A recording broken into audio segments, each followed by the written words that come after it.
Sir जी, ये बताइए दिल्ली में हमारे जो सर जी हैं, केजरीवाल साहब हैं, ये बड़े हताश से दिख रहे हैं आजकल और कल जो उन्होंने स्टेटमेंट दिया कि भई दिल्ली के पानी के अंदर आग लग गई है क्या ज़हर मिला दिया है। उसपे आज मोदी जी का बड़ा कड़ा-सा एक मैंने देखा नहीं कभी मोदी जी को ऐसी ऊँची आवाज़ में बात करते हुए। आई मीन वो करते हैं बट ऐसी ऊँची आवाज़ में मैंने बात करते हुए उनको नहीं देखा। अ, ये कैसे आप इसको देखते हैं? ये क्या डेस्परेशन है, हताशी है, क्या है ये सर? 2-3 बातें हैं आदि जी। ये बयान बताता है कि अरविंद केजरीवाल को दीवार पर अपनी पराजय साफ-साफ दिखाई दे रही है। और अपनी पराजय जब मैं कह रहा हूं तो नई दिल्ली सीट पर भी वो संकट में है, जहां से वो चुनाव लड़ रहे हैं। और एज ए पार्टी, आम आदमी पार्टी, दिल्ली में भी वो संघर्ष कर रहे हैं बहुत बुरी तरीके से। कई सारी चीजें हैं। एक तो 9-10 साल की सरकार, बल्कि 11 साल ही समझिए आप, 11 साल की सरकार, 11 साल से मुख्यमंत्री हैं। थोड़ा सा पीरियड छोड़ दीजिए जो अभी आतिशी मार लेना को मजबूरी में बनाना पड़ा है, वरना सारी जिम्मेदारी उन्हीं की है। कितनी बार दिल्ली की जनता को आपने क्या क्या सब्ज बाग दिखाए हैं। फ्री बीज वाला मामला अलग रख दें तो और बहुत सारे ख्वाब दिखाए थे। दिल्ली को लंदन और पेरिस बनाने चले थे। लेकिन एक्चुअल क्या स्थिति है वो हाल में जो इनकी पुरानी सहयोगी है स्वाति मालीवाल, उनके वीडियोस से हमें पता लग रहा है कि दिल्ली कितनी लंदन और कितनी पेरिस दिखाई देती है, या कितनी गांव देहात जैसी हालत उसकी बना के रखी हुई है। अच्छा, बहुत सारी समस्याएं हैं, वो जस की तस है। दिल्ली के भीतर का पॉल्यूशन भी, यमुना के अंदर का पॉल्यूशन भी, पेयजल संकट भी, और जो सड़कों की दशा है, या जो बेसिक जो इंफ्रास्ट्रक्चर है उसमें कुछ नया किया नहीं है। लोगों के रोजगार के लिए कुछ कोई चिंता नहीं की है। उसका ठीकरा हमेशा ही राज्य सरकारें भी और पॉलिटिकल पार्टियां भी मोदी जी के सिर पर फोड़ देती हैं, जैसे इनकी कोई जिम्मेदारी ही नहीं है। ऐसी बहुत सारी समस्याएं हैं जो जस की तस हैं। उन पर जवाब देने के बजाय रोज नया कोई ना कोई ऐसा सुर्रा छोड़ते हैं, और दिल्ली के मीडिया को मैनेज किया हुआ है। ये जैसे चाहते हैं इनके बयान को वैसे लेकर के वो नाचने लगते हैं, उन पर चर्चाएं शुरू हो जाती हैं। यानी जो इनकी जवाबदेही और जिम्मेदारी है, पिछले 10-11 साल में दिल्ली आबाद हुई तो बर्बाद हुई तो उसकी जवाबदेही और जिम्मेदारी कोई इनके ऊपर ना थोपे, इनसे कोई कठिन सवाल ना पूछे, इसलिए रोजाना नए शिगुफे छोड़ते रहो।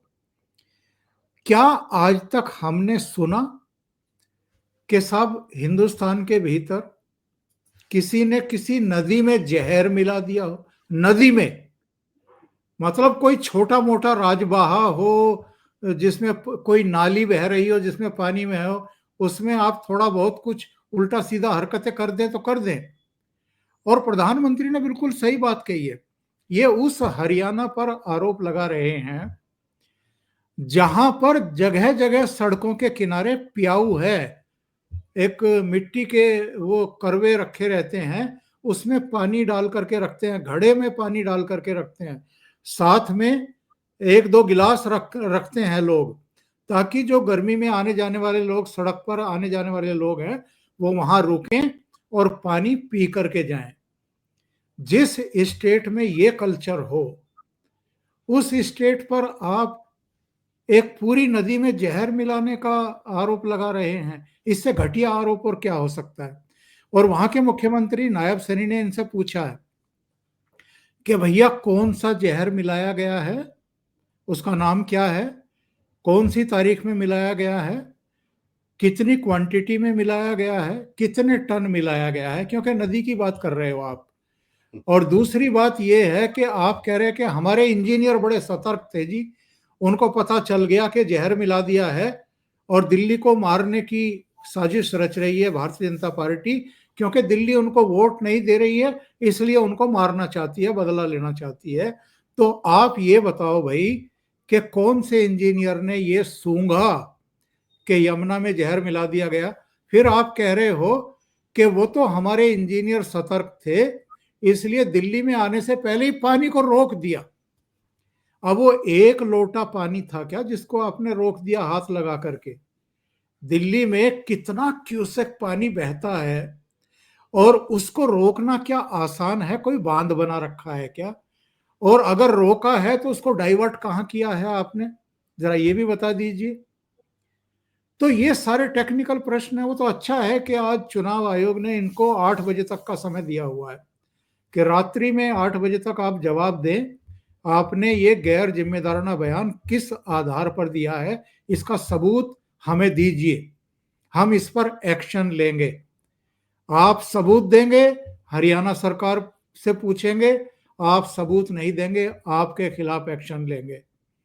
और प्रधानमंत्री का तो रिएक्शन बिल्कुल सही है कि भाई अभी हिंदुस्तान की कल्चर इतनी खराब तो नहीं हुई है, इतने असभ्य लोग तो नहीं हुए हैं जिनको ये पता ना हो कि यमुना का पानी देश की राजधानी दिल्ली में सप्लाई होने जा रहा है, जहां पर दुनिया भर के देशों के राजनयिक रहते हैं, राजदूत, हाई कमिश्नर रहते हैं, सुप्रीम कोर्ट के जजेस रहते हैं, सेंट्रल गवर्नमेंट के अधिकारी रहते हैं, पूरा सेक्रेटरिएट है जहां पर राष्ट्रपति है, उपराष्ट्रपति है, प्रधानमंत्री है, पूरी कैबिनेट है, पार्लियामेंट चलती है, वहां पर जहरीला पानी भेजा जाएगा।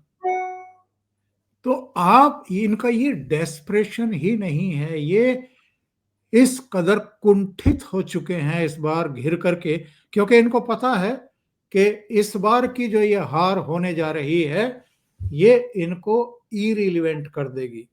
इनको पता है कि केवल शराब घोटाले का आरोप इनके ऊपर नहीं है साहब, इनके खिलाफ बस में पैनिक बटन लगाने का घोटाला है, बस खरीद घोटाला है, बसों को जो कार्यशाला में भेजे जाना था यानी मेंटेनेंस जो करना था उसका घोटाला है, एडवर्टाइजमेंट का घोटाला है, इसके अलावा जल बोर्ड का घोटाला है करीब 78,000 करोड़ का।